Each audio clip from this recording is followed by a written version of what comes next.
OK, on recommence. Eh bien, bonjour aussi à tous ceux qui nous regardent sur Internet, qui nous suivent, tous nos membres qui sont dans les régions. Alors, soyez la bienvenue avec nous pour entendre la parole de Dieu. Et s'il y a parmi vous des gens qui c'est la première fois, eh bien, on vous souhaite la bienvenue dans l'Église En Chemin. Nous sommes en chemin avec le Seigneur et le Seigneur a passé le premier sur ce chemin et ça l'a conduit à la croix. Et sur cette croix, il a été crucifié, mais il n'est pas resté sur la croix, il n'est pas resté dans la tombe, il est ressuscité, il est vivant. Et l'Église est là encore après 2000 ans et plus pour célébrer son nom, louanger sa gloire, se rappeler de sa parole, de ses enseignements. Et nous sommes là avec lui aujourd'hui et lui, il est avec nous. Une des premières paroles que j'aimerais dire aujourd'hui, Dieu a de la suite dans les idées. Dieu a de la suite dans ses idées. Ce qu'il a commencé dans ton cœur, dans ta vie, il va l'achever, mais avec doigté, avec sagesse, avec respect, avec amour et douceur.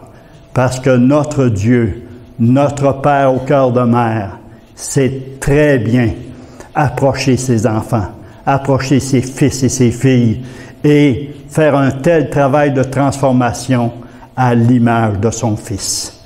Seul Dieu peut accomplir une telle œuvre, nous transformer à son image. Alors, Matthieu, chapitre 8, le verset 5 à 13, c'est l'histoire du centenier romain. Alors, c'est écrit, « Comme Jésus entrait dans Capernaum, un centenier l'aborda, le priant et disant, « Seigneur, mon serviteur est couché à la maison, atteint de paralysie et souffrant beaucoup. » Jésus lui dit, « J'irai et je le guérirai. » Le centenier répondit, « Seigneur, je ne suis pas digne que tu entres sous mon toit, mais dis seulement un mot et mon serviteur sera guéri. Car moi qui suis soumis à des supérieurs, j'ai des soldats sous mes ordres et je dis à l'un, va, et il va. À l'autre, viens, et il vient. Et à mon serviteur, fais cela, et il le fait. » Après l'avoir entendu, Jésus fut dans l'étonnement. Et il dit à ceux qui le suivaient, « Je vous le dis en vérité, même en Israël, je n'ai pas trouvé une aussi grande foi. Or, je vous le déclare, que plusieurs viendront de l'Orient et de l'Occident et seront à table avec Abraham, Isaac et Jacob dans le royaume des cieux. Mais les fils du royaume seront jetés dans les ténèbres du dehors, où il y aura des pleurs et des grincements de dents. Puis Jésus dit au centenier, « Va, qu'il te soit fait selon ta foi. » Et à l'heure même, le serviteur fut guéri. Alors Seigneur, devant cette parole, devant ce temps que nous allons passer ensemble autour de ta parole, nous demandons, comme tu as fait à cet homme il y a plusieurs années, lorsqu'il t'a rencontré, ce centenier romain, il t'a demandé, il t'a prié de guérir quelqu'un qu'il aimait, quelqu'un qui était souffrant, qui était paralysé. Il te demande de le guérir. Tu connais notre situation, tu connais nos situations, tu connais nos corps, notre âme et notre esprit. Tu sais ce que nous avons besoin. Et aujourd'hui, comme lui, cet centenier, nous te disons, Seigneur, dis un seul mot et nous serons guéris, édifiés, encouragés, consolés, fortifiés, rétablis. Merci Seigneur de ton autorité, de ta puissance. Merci pour ton esprit en nous et au milieu de nous. Que tu puisses manifester ta gloire. Amen. Alors, cette histoire de Jésus avec le centenier est remplie d'instructions. Une première, c'est que ce centenier romain est allé vers Jésus et il avait un besoin spécifique, mais pas pour lui-même, mais pour quelqu'un d'autre de sa maison. Il a demandé une guérison pour son ami, pour son serviteur. Mais ce texte, il y a deux mots en particulier qui retiennent mon attention. Le premier, lorsque le centenier approche Jésus, il l'appelle Jésus, mon chum. Non, il l'appelle Seigneur. Juste ce titre, juste ce mot, ce nom désigne une position d'autorité très élevée. Pour nous, on n'est pas habitué avec le mot Seigneur. Oui, en tant que chrétien, mais dans notre pays, c'est des premiers ministres, des députés, le maire, président des États-Unis. Mais ici, le mot Seigneur, dans la bouche d'un centenier romain, qui lui-même est une autorité, que lui-même a des autorités au-dessus de sa vie, qui le dirige dans son emploi, dans son travail, eh bien, lui, il sait, s'il prononce le nom Seigneur, il sait que cet homme est vraiment spécial et il peut faire quelque chose de particulier pour lui, pour son ami. Alors, une personne en autorité sait reconnaître l'autorité chez les autres. Le centenier sait que cette autorité du Seigneur, s'il prononce une parole, sinon un mot, il sait que ce mot va avoir son accomplissement. Qu'il dise un oui, qu'il dise un non, sa parole va avoir un accomplissement. Parce que lui-même qui est une autorité, il va dire à ses serviteurs, à ses soldats, va et il va. Alors, il sait comment ça fonctionne, l'autorité. Un deuxième mot qui m'a touché dans ce texte, c'est « dis seulement un mot ». Et là, j'ai trouvé quelque chose assez spécial, parce que suite à la demande du centenier, il demande au Seigneur de guérir son serviteur qui est paralysé et très souffrant. Le Seigneur répond à sa demande. Il dit « J'irai et je le guérirai ». Ça, c'est une phrase. Mais lui, il rétorque. Le centenier va réagir à cette parole. Il va même refuser cette parole. Il va répliquer en disant « Non, non, non, Seigneur, je ne suis pas digne que tu viennes sous mon toit. » Il l'appelle encore Seigneur. Seigneur, dis un seul mot. Un seul mot de toi, ça suffit. Tu n'as pas besoin de te déplacer. Tu n'as pas besoin de venir à ma maison pour voir le malade. Tu as seulement besoin de dire un mot. Et nous connaissons la fin de l'histoire. Jésus va dire « Va ». Et il est parti chez lui. Et le serviteur est totalement guéri. Pas guéri de la moitié, pas guéri aux trois quarts, guéri totalement. Jésus n'a pas prié pour lui. Jésus n'a pas imposé les mains. Jésus n'a pas chassé un démon. Jésus n'a pas crié au loin pour qu'il entende sa voix. Il a simplement dit à celui qui a demandé « Va ». Et il est parti et son serviteur a été guéri. Quelle puissance, quelle autorité. Et pour nous, nous le chantons, on vient de chanter « Roi des rois ». Jésus est le Seigneur des seigneurs. Et lorsqu'on entend sa voix, lorsqu'on entend une parole de lui, un simple verset de lui peut transformer notre vie. C'est, si vous voulez avoir un titre pour le message, « La puissance d'un mot ». Voici le titre de mon message, « La puissance d'un mot ». Vous savez, vous pouvez, un oui peut changer ta vie. Tu es célibataire aujourd'hui et demain, parce que tu as dit oui, tu es marié. Puissance d'un mot. Un oui. Un non peut t'éviter une faillite. Parce que tu as entendu à travers des personnes dire « signe pas de contrat », parce que ce contrat-là est frauduleux. C'est un contrat sous la table et puis il est malhonnête parce qu'il a dit non. Il a évité une faillite de sa compagnie. Un non ou un oui par un président peut déclencher une guerre. C'est puissant, un simple mot. Un simple mot peut changer beaucoup de choses. Dernièrement, j'ai entendu une phrase dans un message, dans un enseignement que Réal a donné. Je me souviens plus si c'est dans le cours sur la prière ou sur une prédication, mais il a dit une phrase. Et cette phrase-là, il y a un mot de 2 lettres. C'est court, ça. 2 lettres d'un mot qui m'a accroché, qui m'a saisi, qui m'a interpellé. Et la phrase, c'était « Que Dieu remplace ta vérité par sa vérité. » Quel est le mot? Ta vérité.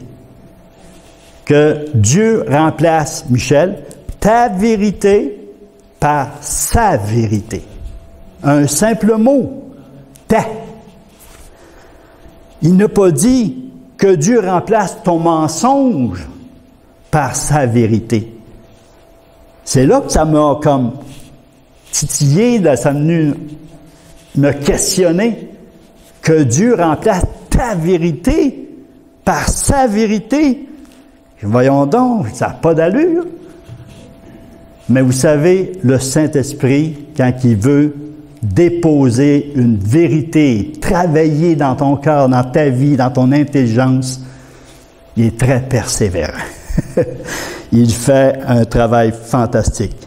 J'ai toujours cru que je pouvais me tromper. Qui se trompe pas? J'ai toujours cru que je pouvais faire des erreurs. On dit, bon, hein, on est humain. Et j'ai même eu des doutes, parfois, à certaines interprétations de certains passages des Écritures. Mais, je croyais que ma vérité était la vérité. Ça ne pouvait pas être un mensonge. La vérité reste la vérité. Mais la puissance d'un si petit mot, ta vérité est sa vérité. Et c'est là que vient l'intervention, le ministère du Saint-Esprit. Pendant l'enseignement que j'entendais, vous savez, des fois, on entend un message, puis pendant le message, pour un, pour l'autre, l'Esprit te saisit, puis là, il travaille. Il te reste comme collé à cette pensée-là ou à l'image. Puis là, tu oublies tout le reste. T'entends, mais tu n'entends pas. Parce que le Saint-Esprit travaille en même temps que ceux qui prêchent. Il travaille pendant que quelqu'un parle. Alors, pendant l'enseignement, l'Esprit m'a convaincu que ma vérité n'était pas nécessairement sa vérité. Et là, j'ai comme pogné un choc. Mais j'aime le ministère du Saint-Esprit. Parce que, merci Seigneur que le Saint-Esprit travaille. Il peut travailler nos cœurs avec un seul mot. Il peut travailler dans nos cœurs, encore pour moi, il a travaillé dans mon cœur pour un petit mot de 2 lettres, ma vérité et sa vérité. Vous savez, le Saint-Esprit, là, il ne part pas après la prédication, pas aller se reposer chez lui, pas aller dormir parce qu'il est fatigué, parce qu'il a rencontré toutes sortes de personnes dans l'Église, puis il a travaillé. Non, non, non, non. Quand que la célébration est finie, après le message, lorsqu'on retourne chez nous, l'Esprit de Dieu nous habite, chacun de nous, en tant qu'enfant de Dieu, l'Esprit de Dieu nous habite, il part avec nous. Il s'en vient avec nous, chez vous. Et il continue le travail parce que lui aussi a entendu la parole, puis il a semé cette parole dans nos cœurs. Alors il ne part pas chez lui. Il n'attend pas dimanche prochain pour continuer son travail. Non, non, non, non. Il est Dieu, il est omniprésent. Il travaille jour et nuit. Il ne sommeille point. Alors pour moi, le Saint-Esprit est Dieu. Le Saint-Esprit, il est Seigneur. Il est une personne extraordinaire. Mais en plus, j'ai appris avec les années que le Saint-Esprit était un professeur privé. Un professeur privé qui continue à enseigner, à répéter, à travailler, à rappeler, à donner même des versets. Il est à nos côtés. Il travaille jour et nuit. Il ne dort pas. Il fait même de l'aide aux devoirs. Ah, Seigneur, je comprends pas ça. Je ne comprends pas ce verset-là. Je comprends rien de ce qu'ils ont dit. Il fait l'aide aux devoirs. Il continue son enseignement sur la vérité. Pour un but, pour nous sanctifier, pour nous transformer à son image. 2 Corinthiens 3, 17-18, qui confirme ce que je viens de dire. Or, le Seigneur, c'est l'Esprit.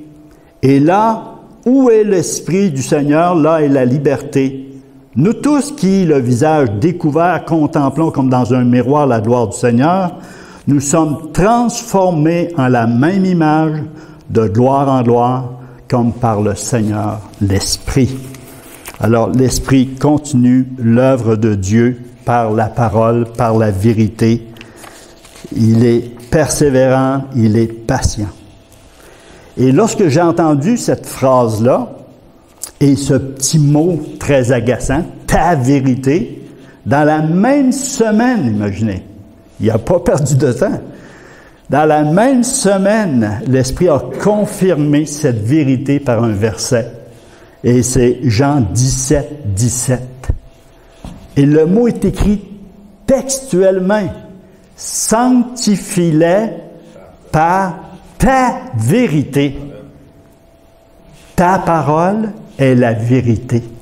Il n'a pas dit sanctifie-les par la vérité. Par ta vérité.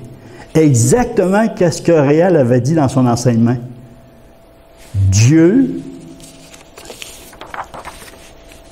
c'était quoi là? Que Dieu remplace ta vérité par sa vérité. Sanctifie-les par ta vérité. Ta parole est la vérité. Ah, les deux bras m'ont tombé. Je dis, wow! Savez-vous quoi? Le Saint-Esprit connaît la Bible par cœur. Il connaît la Bible par cœur. Tous les versets, lui, il les connaît tous. Et puis, il peut nous les rappeler. C'est son travail. Alors, quelle précision! Quelle précision! Quand l'Esprit commence un travail en profondeur, il va aller jusqu'au bout. Alors, l'Esprit m'a convaincu que j'avais ma vérité et que ma vérité n'est pas nécessairement sa vérité. Cela ne veut pas dire que toutes mes vérités sont des mensonges. Ça veut dire que l'Esprit, le Seigneur, m'invite à déposer dans ses mains toutes les vérités que je crois que c'est la vérité. Et suite à ce message, suite à ce verset de Jean 17, 17, c'est cela que j'ai fait. J'ai placé entre ses mains toutes mes vérités. Savez-vous quoi? Il a commencé à faire du ménage. Il a commencé à dévoiler. Et Isaïe 55, 8 nous dit, vos pensées ne sont pas mes pensées, vos voix ne sont pas mes voix. Alors le Seigneur veut instruire, veut bâtir, veut édifier notre vie sur la vérité. Vous serez d'accord avec moi que entre notre vérité ou ma vérité ou ta vérité et celle de Dieu, il y a une grande différence. Lui voit parfaitement c'est quoi la vérité et il veut qu'on soit habité par cette vérité qui est Jésus-Christ, premièrement, mais aussi par sa parole, parce qu'il dit « ta parole est la vérité ». Alors Jésus avait dit « sanctifie-les par la vérité ». L'apôtre Paul va seconder cette pensée. Dans 1 Thessaloniciens 4:3, il va dire « Ce que Dieu veut, c'est votre sanctification. » 1 Thessaloniciens 5:23 et 24, vous l'avez sur l'écran. « Que le Dieu de paix vous sanctifie lui-même tout entier, et que tout votre être, l'esprit, l'âme et le corps, soient conservés irrépréhensibles lors de l'avènement de notre Seigneur Jésus-Christ. Celui qui vous a appelé est fidèle, et c'est lui qui le fera. » Parce qu'on peut se mettre sur un programme de sanctification, devenir tellement saint. Des super saints. Non, c'est lui qui le fera. Lorsqu'il commence à travailler dans un domaine de ta vie, sois sûr que tu vas perdre. C'est lui qui va gagner la partie. Il est persévérant, il sait aller en profondeur, et c'est pour notre bien. Vous savez, Jean-Baptiste a été rencontré par les sacrificateurs puis les Lévites un jour. Et ils lui ont posé une question. Ils ont dit, « Qui es-tu? » Parce qu'il baptisait beaucoup de personnes, il y avait beaucoup de gens qui le suivaient. « Qui es-tu? » Et j'ai aimé ça parce que c'est comme la première fois que je vois ça. Il répond, mais il répond « Qui il n'est pas? » Pourtant, la question, c'est « Qui es-tu? » Puis lui, il dit « Je vais vous dire qui je ne suis pas. » Il dit « Je ne suis pas le Messie. » Es-tu Élie? Non, je ne suis pas Élie. Parce que vous savez, Élie avait été enlevé par des chars de feu. Es-tu Élie qui revient? Non, je ne suis pas Élie. Es-tu le prophète? Le prophète que Moïse avait dit un jour, parmi vos frères, Dieu va vous susciter un prophète comme moi, semblable à moi. Il dit non, je ne suis pas le prophète. Ben, qui es-tu? Et là, il va répondre, non d'après lui. Oh, je suis un homme de Dieu. Oh, je suis le cousin de Jésus. Oh, je suis... C'est pas ça qu'il dit. Il dit, je vais vous dire qui je suis selon ce que Dieu a dit de moi.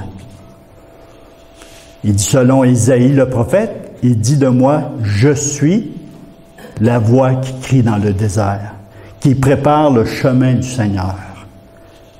Voici ce que je suis.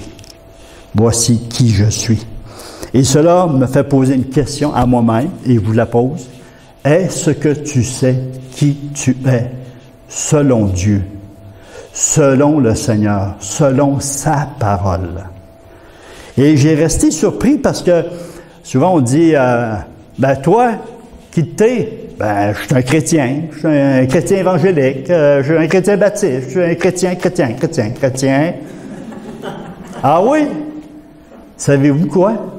Dans la Bible, dans le Nouveau Testament, le mot chrétien, le nom chrétien revient 2 fois. Seulement 2 fois.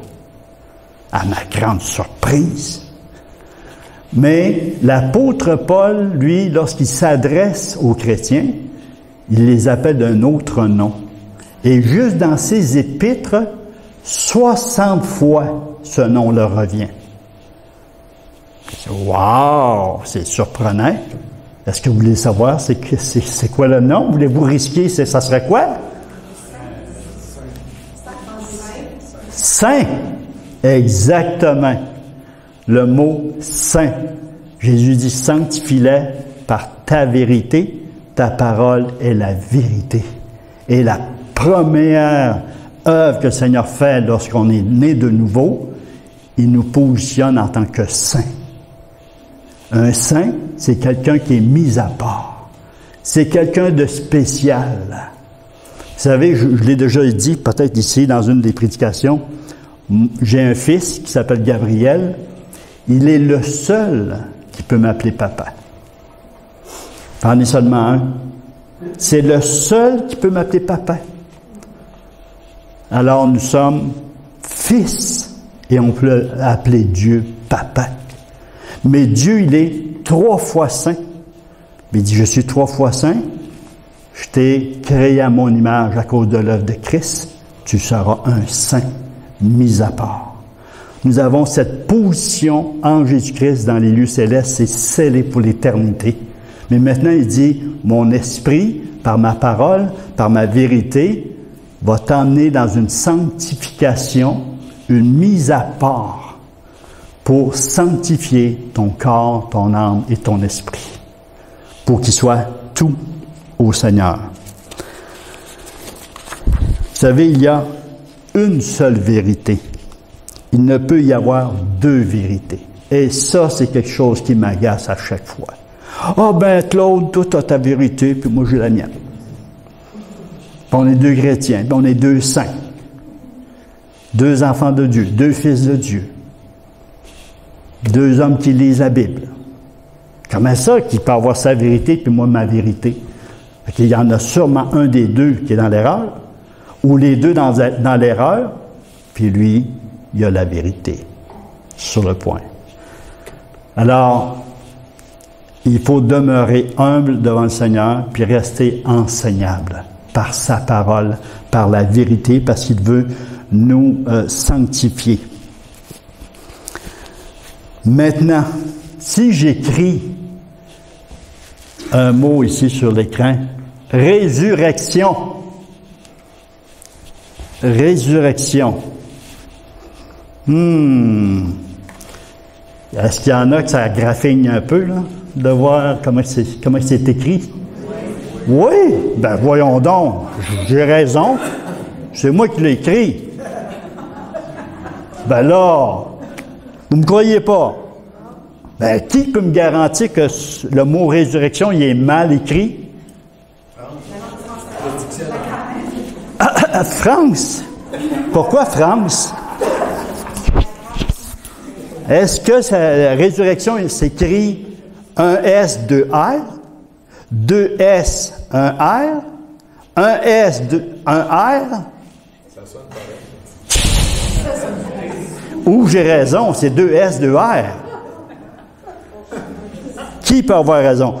Moi, j'ai confiance en France. Qui a fait confiance en France? Hein? Hey, beaucoup de monde, plus tous les étudiants qu'elle rencontre, qu'elle enseigne le français. Qui va pouvoir donner raison à France? Moi, je pense que c'est son diplôme. Elle a un bon diplôme, elle peut nous montrer le diplôme, puis regardez mon diplôme, puis je suis sûr que c'est bien écrit. C'est mal écrit. Non, son diplôme, il a une certaine valeur pour elle. Son titre, professeur en francisation. Non, même son titre. Ses années d'expérience, ça compte beaucoup, là. Que vraiment, on va écrire le vrai mot résurrection, puis on va avoir confiance. Même pas. Ses étudiants. Ça a eu, je sais pas, moi, depuis le temps, 1000 étudiants qui ont réussi, puis qui parlent en français comme il faut. Tous les migrants. Ça a du poids. Ça a de la valeur. Puis merci, France, que tu fais ce métier, cette profession-là. Ils sont bien contents. Mais il y a un livre qui fait autorité sur l'épellation des mots. C'est ce livre qui peut me confirmer si France, en qui j'ai confiance, a raison ou pas. Le dictionnaire. Le dictionnaire a une autorité pour savoir comment épeler les mots. Et France, peux-tu regarder dans le dictionnaire, nous dire que ce mot-là, il est bien écrit? Je l'épelle, Michel? Oui, s'il te plaît. R-E accent aigu. Un S. S-U-R-R-E-C, deux R. T-I-O-N. T-I-O-N. Le dictionnaire a raison, mais là, j'avais oublié de demander à France qu'elle nous le dise, qu'elle nous l'écrive. Oh. Elle pouvait gagner un voyage à Cuba. Oh.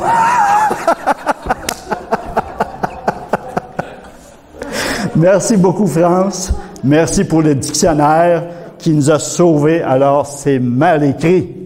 Celui qui a écrit ça, mais vous avez compris la leçon. Un livre qui fait autorité pour épeler les mots.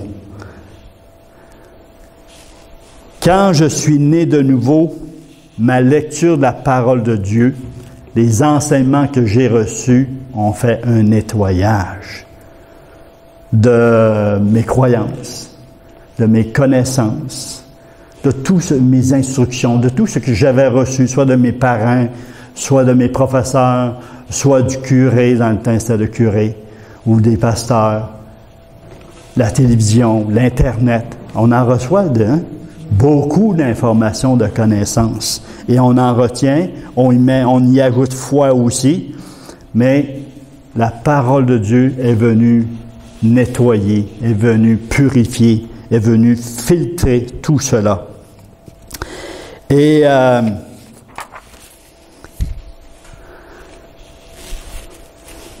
ça avance. Mais combien de mensonges ont été dévoilés juste à la lecture de la parole de Dieu, juste à entendre la parole de Dieu. Et ça a fait tout un nettoyage. Chez nous, chez mes parents, lorsque, je me souviens, j'avais 6 ans, mon père nous invitait au salon pour prier. Et nous étions 13 à la maison. Et tout le monde dans le salon, tout le monde à genoux et devant la statue ou le crucifix, je me souviens pas trop, là, c'est trop loin. Mais on priait le chapelet. Et, wow, c'est long ça. Quand tu as 6 ans, tu as envie de t'asseoir sur tes fesses. Hein? Sur les genoux, c'est pénible. Mais lorsque je suis devenu chrétien, la prière, le chapelet a pris le bord.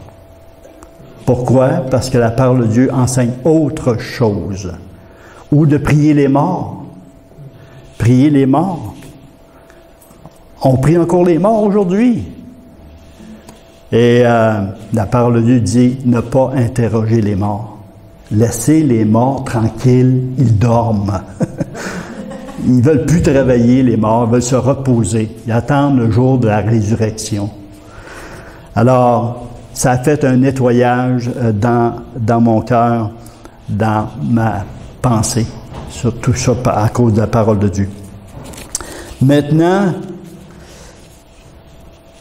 il y a une vérité. La parole de Dieu, c'est la plus haute autorité pour donner la vérité. Il y a un seul livre qui fait autorité sur les mots, c'est le dictionnaire. Il y a un livre que Dieu a donné à tous les êtres humains qui fait autorité pour nous donner la vérité. Jésus-Christ est venu et il a dit « Je suis la vérité ». Il n'a pas dit « Je suis peut-être la vérité » ou « une des vérités ». Lui-même a dit dans Jean 14, 6 « Je suis la vérité, le chemin et la vie. Nul ne vient au Père que par moi. » Jésus n'a pas eu peur de déclarer, et il l'était. Et un jour, Nicodème l'a rencontré de nuit.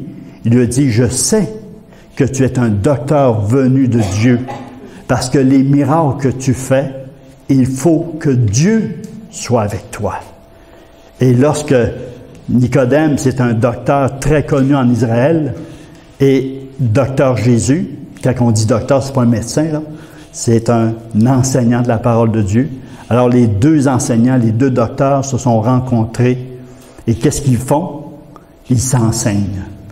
Mais c'est Jésus qui a gagné. Jésus a enseigné Nicodème, et ce qui sort de sa bouche, je crois qu'il est le seul qui peut prononcer ces paroles. En vérité, je te le dis, il faut que vous naissiez de nouveau. Jésus peut dire ça. Je crois que personne d'autre peut dire en vérité, en vérité. Seul Jésus qui est venu avec la grâce et la vérité. Et Jésus a enseigné continuellement la vérité. Maintenant, il y a les ouvriers de la vérité. Il y a les porteurs de la vérité. Les premiers porteurs de la vérité, ça a été les apôtres. Les apôtres, les prophètes, et tous ceux qui ont écrit le Nouveau Testament, les évangiles, Luc, Marc, qui n'étaient pas des apôtres, mais ils ont écrit les évangiles, et puis l'apôtre Paul, l'apôtre Pierre, l'apôtre Jean, Jude, toutes ces personnes sont les porteurs de la vérité. Et nous avons entre nos mains le livre le plus précieux, le plus important de tout l'univers, de tous les temps. Puis il est répandu dans le monde entier dans toutes sortes de langues. Alors, c'est précieux. C'est très précieux, la parole de Dieu.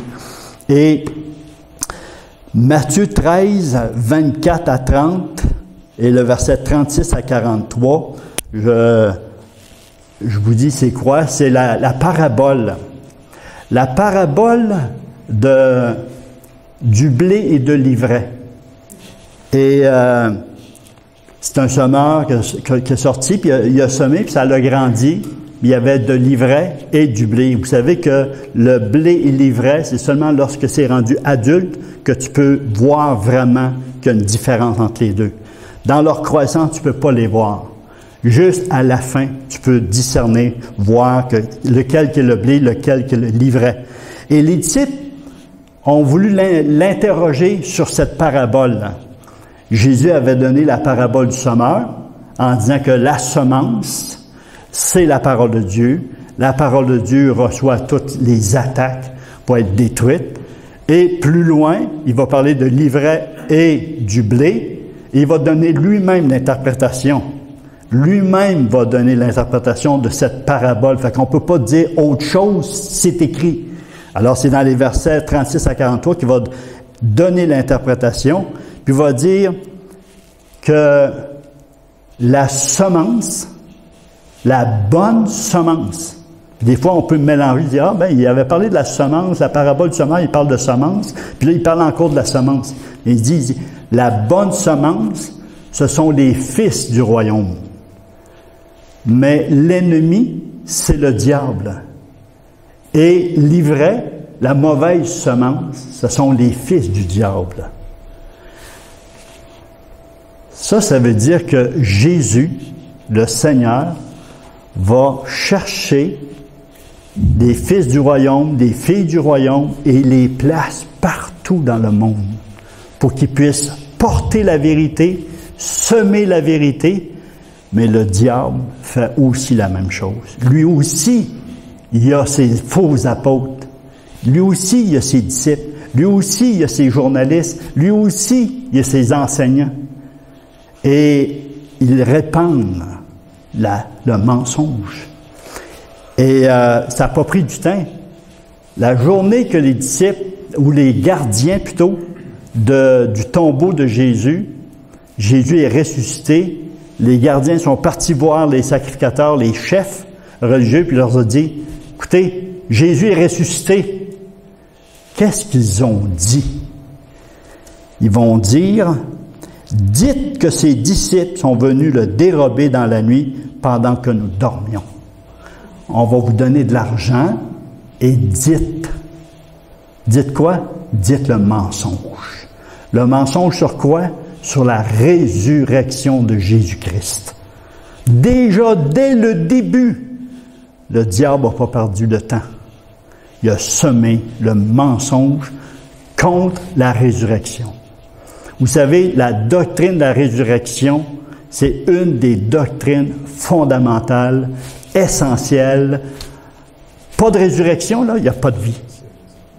Le christianisme est à terre. Il est comme toutes les autres religions. Et la résurrection, c'est un fait très précieux, fondamental à notre foi. L'apôtre Paul va dire, je paraphrase, si Jésus-Christ n'est pas ressuscité, s'il n'y a pas de résurrection, nous sommes les hommes, les femmes les plus malheureux au monde. Mais si Christ est ressuscité, s'il y a une résurrection après la mort, eh bien, nous sommes les hommes, les femmes les plus heureux au monde. Parce qu'on a une espérance, nous savons que nous allons ressusciter. Et Satan, ce qu'il a fait, il a fait une contrefaçon de la résurrection. J'ai cru à cela pendant des années. la réincarnation. La réincarnation, c'est quelqu'un qui revient sous une autre forme. Imaginez, sur une autre forme, pas nécessairement sur une forme humaine. Il peut devenir un papillon, un pissenlit, n'importe quoi.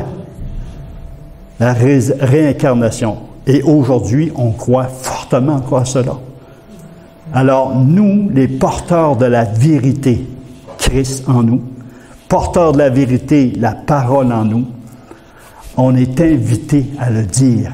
Il y a une résurrection d'entre les morts. Et la finale de tout, c'est qu'à la fin de tous les temps, tous vont ressusciter, soit pour la vie ou soit pour la mort. C'est une parole très importante. Alors, je termine presque. J'aurais aimé dire cela, mais le temps avance.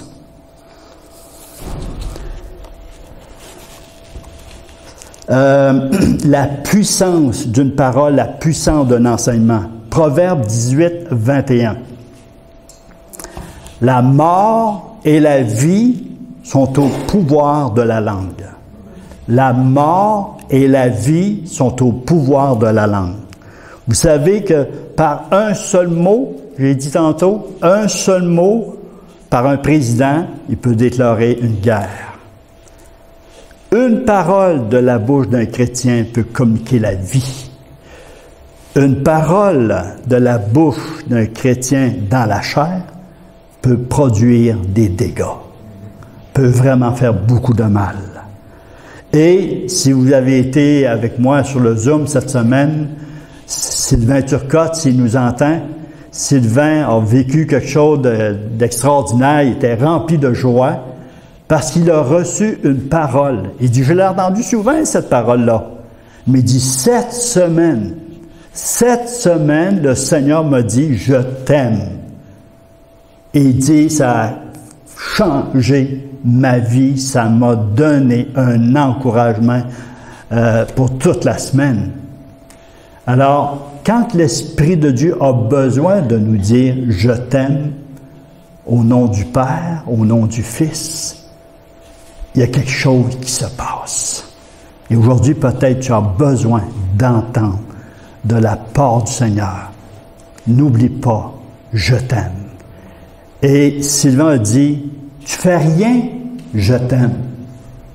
Tu es dans le doute, je t'aime. Tu t'es découragé, tu as des doutes, je t'aime. Ça ne dépend pas de nous, ça dépend de lui. Il nous aime pour le vrai à 100%. Et à chaque jour, qu'importe notre situation. Alors, la puissance d'un enseignement, je termine avec cela. Écoutez bien. La puissance d'un enseignement a deux effets. L'enseignement peut t'exhorter, c'est-à-dire t'encourager, dans le sens encourager, exhorter, encourager, ou un enseignement de la parole que je parle ici, là. Un enseignement de la parole de Dieu peut t'encourager ou te décourager.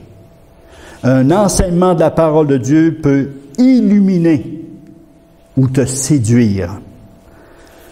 L'enseignement peut te guérir ou te paralyser, peut te consoler ou te culpabiliser, peut t'édifier ou te détruire, il peut te donner la santé ou te rendre malade.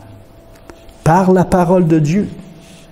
C'est incroyable, mais c'est vrai. Et je pourrais dire 90% de ce que je viens de dire, je l'ai vécu. Et vous l'avez certainement vécu. Il y a des enseignements qui nous empoisonnent, mais il y a des enseignements, c'est une saine doctrine, une saine parole. Je prends comme ta vérité,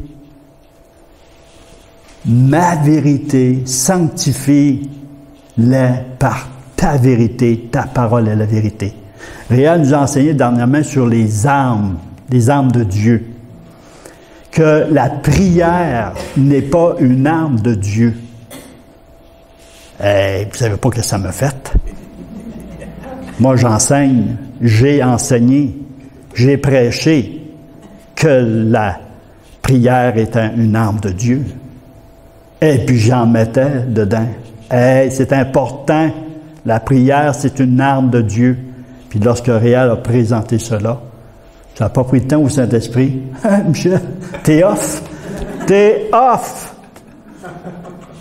Qu'est-ce que j'ai fait?